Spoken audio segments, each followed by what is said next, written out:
अतीक अशरफ कांड के बाद योगी बाबा का यह बयान कैसे मचा देगा विपक्ष में कोहराम। नो कर्फ्यू नो दंगा, यूपी में है सब चंगा।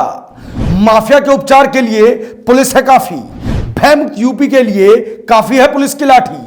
प्रधानमंत्री का जो विजन है उत्तर प्रदेश के लिए वो मिशन है। निकाय चुनाव में बाबा रखेंगे 2024 लोकसभा के जीत की नींव। यूपी मॉडल पेश कर भाजपा पार करेगी 350 सीट। इधर नीतीश ममता अखिलेश से मिलकर मोदी को रोकने का प्लान बना रहे थे, उधर योगी बाबा जनता के सामने अपना रिपोर्ट कार्ड रख रहे थे।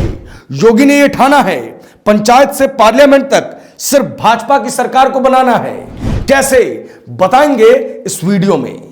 असद के इनकाउंटर, अतीक और अशरफ की हत्या के बाद आज योगी आदित्यनाथ अपना पहला चुनावी संबोधन दे रहे थे। सबकी निगाहें उसी ओर थी। योगी क्या बोलेंगे?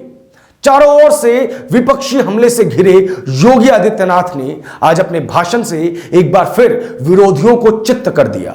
जो नीतीश कुमार उन्हीं के प्रदेश के बड़े विपक्षी नेता अखिलेश यादव से मिलकर मोदी के विजय रथ को रोकने का प्रयास कर रहे थे, उनकी सारे मंसूबों पर योगी आदित्यनाथ ने पानी फेर दिया। कैसे?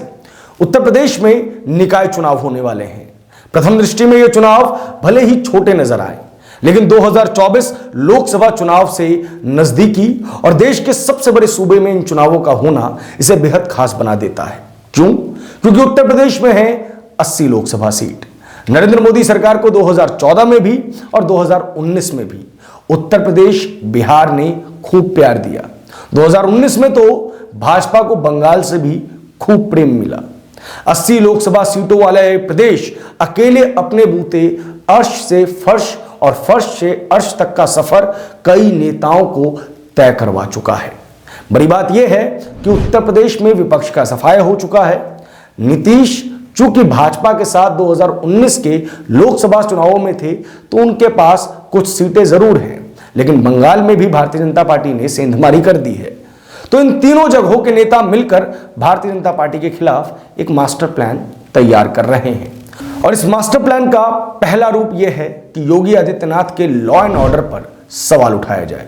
वो मॉडल जिसने 2022 में उत्तर प्रदेश में योगी आदित्यनाथ की सरकार की वापसी करवाई।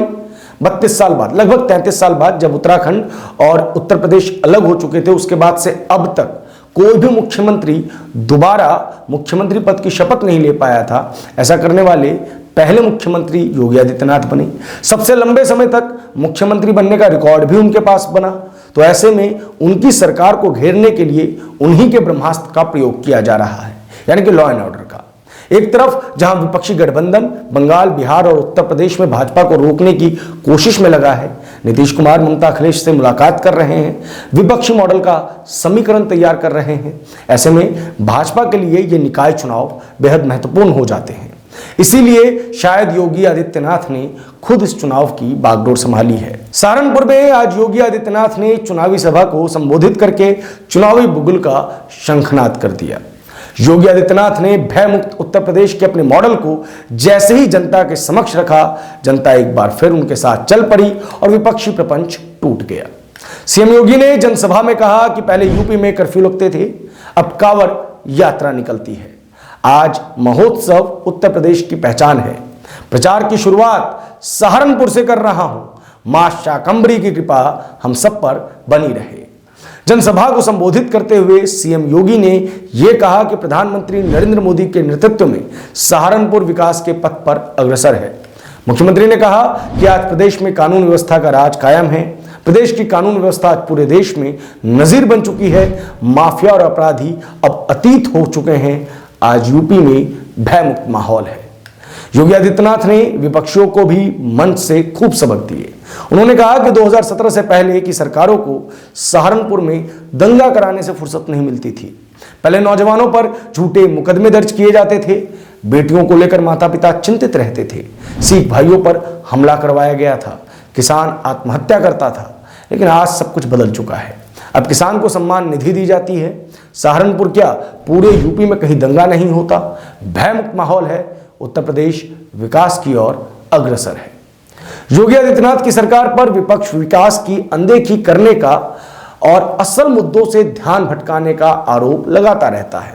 मसलन अगर आपको असद अतीक का प्रकरण पूरा याद हो, जो कि बहुत ही समीप में हुआ है, तो बार बार विपक्षी नेता ये कहते हैं कि एक तो लॉ एंड ऑर्डर के मामले में योगी आदित्यनाथ पूरी तरीके से असफल हो चुके हैं, और दूसरा उनकी सरकार ने कोई विकास कार्य नहीं किए।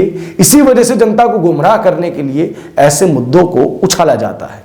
आज मंच से योगी आदित्यनाथ ने इसका भी जवाब दिया और अपने विकास कार्यों का विवरण जब जनता के समक्ष रखा तो दूध का दूध और पानी का पानी हो गया। सीएम योगी ने जनसभा में कहा कि पहले सहारनपुर में बिजली नहीं आती थी, दिल्ली से दूरी 7-8 घंटे की थी। आज बिजली भी है और दिल्ली से दूरी भी कम हो चुकी है, क्योंकि दिल्ली सहारनपुर एक्सप्रेस हाईवे को पूरा कर लिया गया है और समय से पहले पूरा कर लिया जाएगा। माफ कीजिएगा, पहले मेरठ में डिग्री कॉलेज के लिए यहाँ के बच्चों को जाना होता था, अब सहारनपुर में मां शाकंभरी विश्वविद्यालय का निर्माण हो रहा है। योगी ने कहा कि 6 वर्ष में 54 लाख से अधिक गरीबों को उनकी सरकार ने आवास दिलाया है। 2 करोड़ 61 लाख गरीबों को एक शौचालय, 1 करोड़ 75 लाख गरीबों को फ्री रसोई गैस कनेक्शन, 1 करोड़ 55 लाख गरीबों को फ्री बिजली कनेक्शन देने का कार्य इसी डबल इंजन की सरकार ने किया है। प्रदेश के 10 करोड़ लोगों को प्रधानमंत्री स्वामित्व योजना, आयुष्मान भारत योजना और मुख्यमंत्री जन आरोग्य योजना के तहत 5 लाख रुपए का सालाना बीमा कवर केंद्र और राज्य की भाजपा सरकार दे रही है।